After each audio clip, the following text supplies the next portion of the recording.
All right, get ready because we're going deep today, like really deep. Oh, yeah. Deeper than we've ever gone before. We're talking creation and evolution. Okay. Hold on. Okay. It's not what you think. All right, I'm intrigued. Lay it on me. Today's deep dive. It's all about Dr. Levne Motin and his paper, Creation versus Evolution, a Unified Perspective. Unified perspective. That's interesting. Usually it's all, battle lines drawn. Yeah, exactly. Yeah. But that's what's so fascinating about Dr. Motin's approach. He kind of throws out the whole versus thing. Does he? Yeah. He's not looking at it as creation versus evolution. He sees them as partners. Partners. Okay, how does that work? Well, he argues that creation is like that initial spark. It's the genesis, the very beginning. Like the Big Bang. Exactly. That singularity, that moment where everything bursts forth. That's creation. And then evolution takes over. Right. It becomes the mechanism that shapes and molds all that potential, leading to all the diversity and complexity we see in the universe and in life. So it's not a denial of evolution, but more like acknowledging that there had to be something to evolve in the first place. There had to be a starting point. Exactly.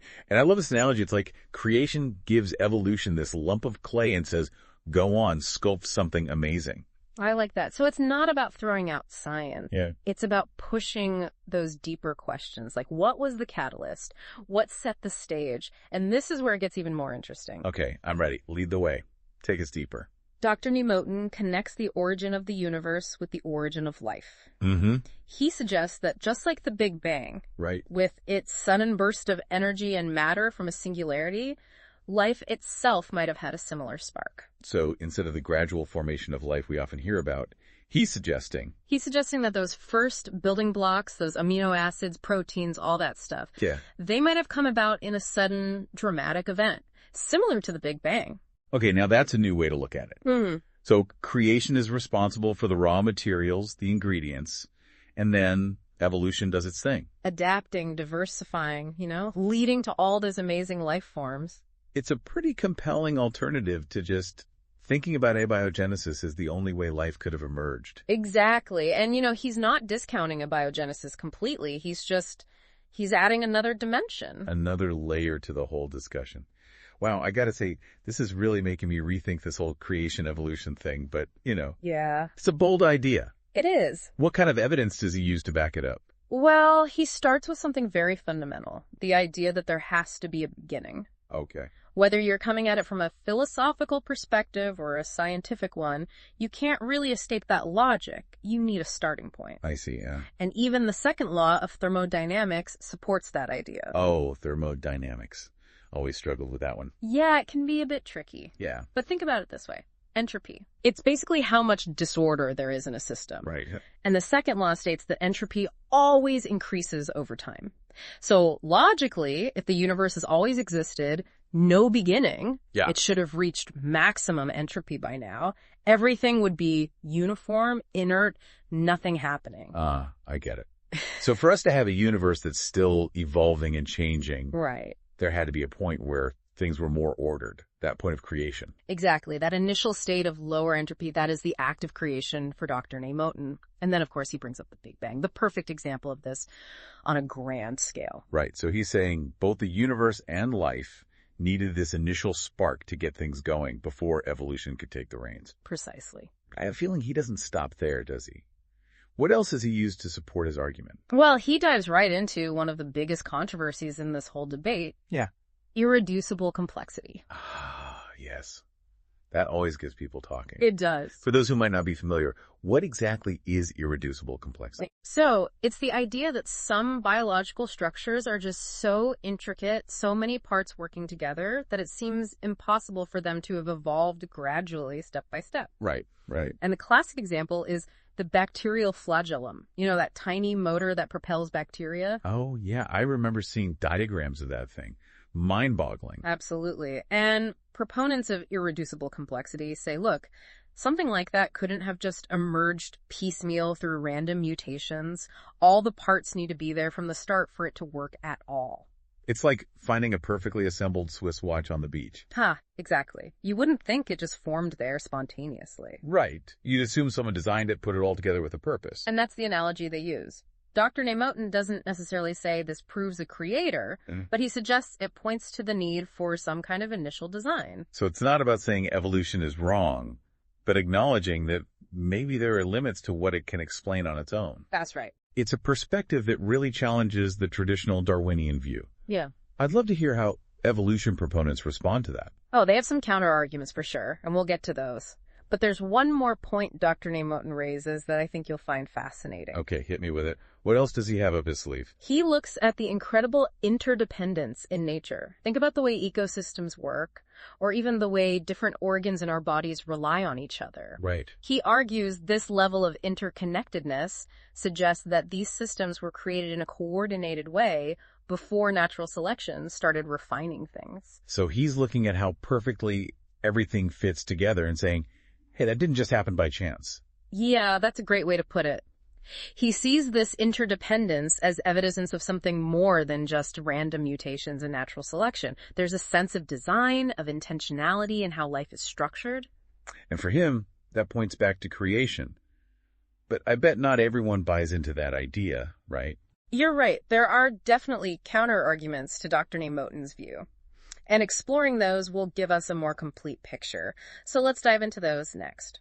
All right, so we've talked about Dr. Nemotin's view, this partnership between creation and evolution. Yeah, it's a pretty fascinating concept. It is. But now, let's hear the other side. Right, because not everyone's going to jump on board with this idea. Definitely not. Those who support a purely evolutionary explanation, they have some pretty strong counter-argument. I bet they do. Where do they start pushing back?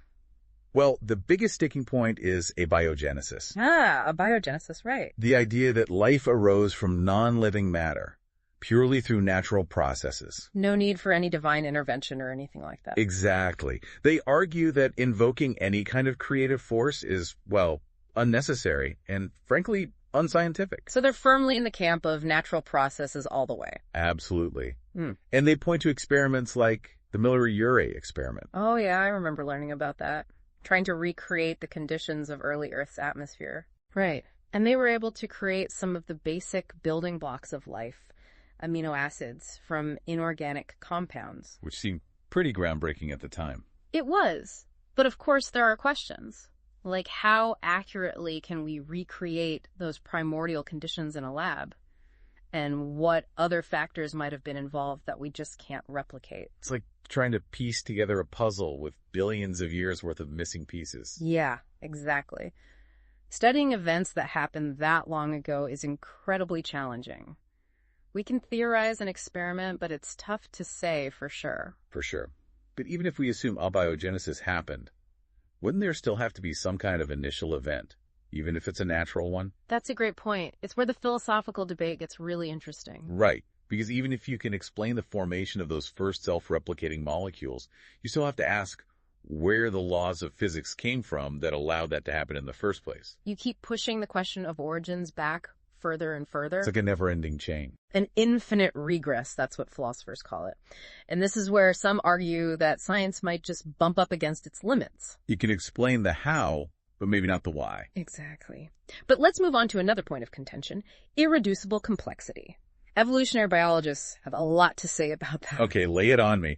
How do they explain those super complex structures like the bacterial flagellum? They argue that the idea of irreducible complexity is based on a misunderstanding of evolution. Oh, how so? They point to this process called adaptation. Adaptation, right. I've heard that term before. Remind me. It's basically repurposing. A trait that evolved for one purpose might, over time, be co-opted for something completely different. Okay. Think about feathers. They probably first evolved for insulation, maybe display, and then later adapted for flight. Ah, right. So those seemingly irreducibly complex structures might actually have simpler precursors, each building on what came before. It's just we don't always see those steps in the fossil record.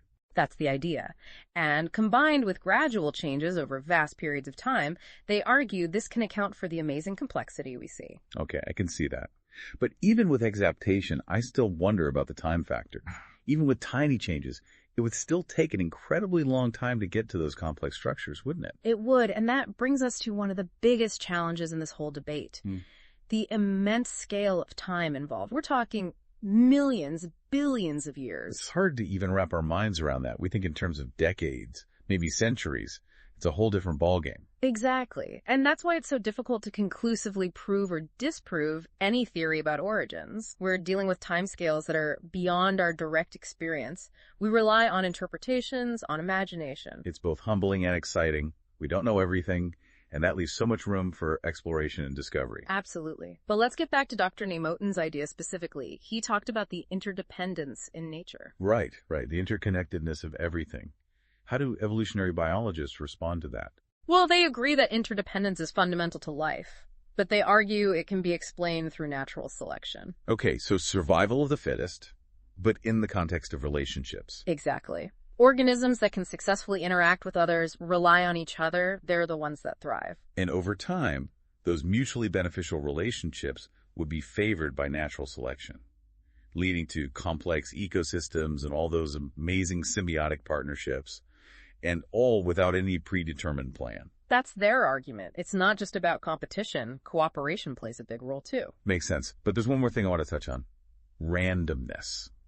How does that fit into all of this? It's a big one, for sure. Dr. Nemotin acknowledges that randomness is a major factor in evolution. Yeah. He's not denying the importance of random mutations or environmental pressures, but he also suggests there might be some underlying order, some guiding principle shaping how that randomness plays out. Interesting. So not rejecting randomness entirely, but suggesting it's not totally unconstrained. Right. It's like saying, there's the canvas and randomness is the paint. But maybe there's an artist influencing the brushstrokes. I like that analogy. Yeah. It brings us to a really fundamental question. Is the universe deterministic, or is it fundamentally random? A big question indeed. And on that point, Dr. Nemotin's critics are pretty clear. They're in the randomness camp. Many of them are. They say randomness is just a fundamental principle of the universe. No guiding hand, no predetermined plan. So any order or purpose we see is just an illusion, a result of random processes playing out over immense periods of time. That's their take. And it's a pretty powerful argument. It is. But it also opens up some really deep philosophical questions. For sure. If everything's truly random, what does that mean for free will? Do we really have any control over our choices? Big questions. And we probably won't be answering them today. Probably not. Yeah. But this conversation highlights just how multifaceted this whole creation-evolution debate is. It goes beyond science, touches on philosophy, spirituality, our very understanding of what it means to be human. Absolutely. And Dr. Nemotin, with his approach, it's a great example of how to tackle these topics. He's got that scientific rigor, but also a deep philosophical curiosity. He's not afraid to ask the big questions, even if there are no easy answers. And I love that he's not trying to shut down the conversation. He's expanding it. Right. He's encouraging us to think more deeply, question our assumptions, and consider possibilities beyond what's considered conventional. He's like a trailblazer, forging ahead into uncharted territory and inviting us to come along. That's a great way to put it. But before we get too carried away, I want to bring this back down to earth a bit. Okay. Because grand theories are great, but what about the practical side of things? You're right. Let's talk about how Dr. Nemotin's ideas might actually play out in our lives and our understanding of the world around us. Okay, so we've explored Dr. Nemotin's arguments, this whole partnership between creation and evolution. Yeah, we've really dug deep. We have. And we've looked at some of the counter-arguments, too. Right, the other side of the coin. But I think the question on everyone's mind is, so what? You mean, what's the practical takeaway? Exactly. Does this just stay in the realm of theory, or does this actually impact our lives?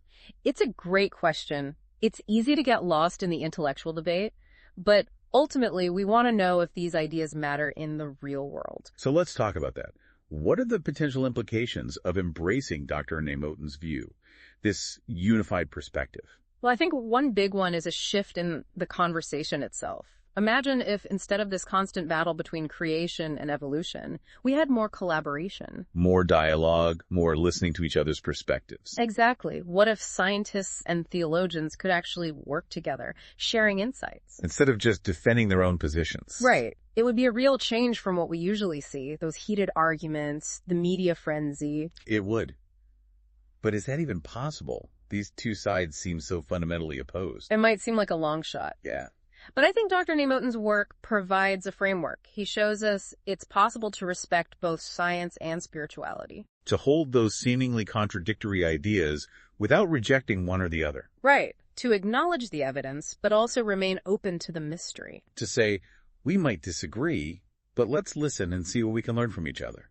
Exactly. And that kind of open dialogue could lead to some really exciting discoveries. Oh, like what? Well, what if thinking about a creative force, a spark that initiated everything, what if that led to new scientific hypotheses? You mean about the laws of physics, the origin of life? Exactly. So acknowledging the possibility of something beyond the purely material could actually fuel scientific inquiry. It could. And on the other hand, what if understanding evolution more deeply, seeing the interconnectedness of everything, what if that influenced our spiritual beliefs? It's like this beautiful feedback loop. Science informing spirituality, spirituality inspiring new scientific exploration. It's a really exciting prospect, and Dr. Nemotin, with his combination of scientific thinking and philosophical curiosity, he embodies that possibility. He reminds us that real innovation comes from challenging the status quo. From exploring those uncharted territories where different disciplines intersect. Where seemingly incompatible ideas come together. He's an inspiration to keep pushing boundaries, asking the big questions. And to never stop seeking deeper truths, even if there are no easy answers. So, there you have it. Dr. Lev Nemotin's unified perspective. A way of thinking that encourages us to step outside the usual boxes. To question, to explore, and to see the universe in all its complexity and wonder. And we encourage you to keep exploring. Check out Dr. Nemotin's work. Grapple with the arguments. Form your own opinions. Because it's not about blindly accepting everything. No. It's about engaging with the ideas, letting them spark your own intellectual and spiritual journey. And that's what we're all about here on The Deep Dive, taking a deep dive into these fascinating topics and inviting you to come along. So keep questioning, keep exploring, keep that spark of curiosity burning bright. Who knows what amazing insights await you on your journey. Until next time, keep diving deep.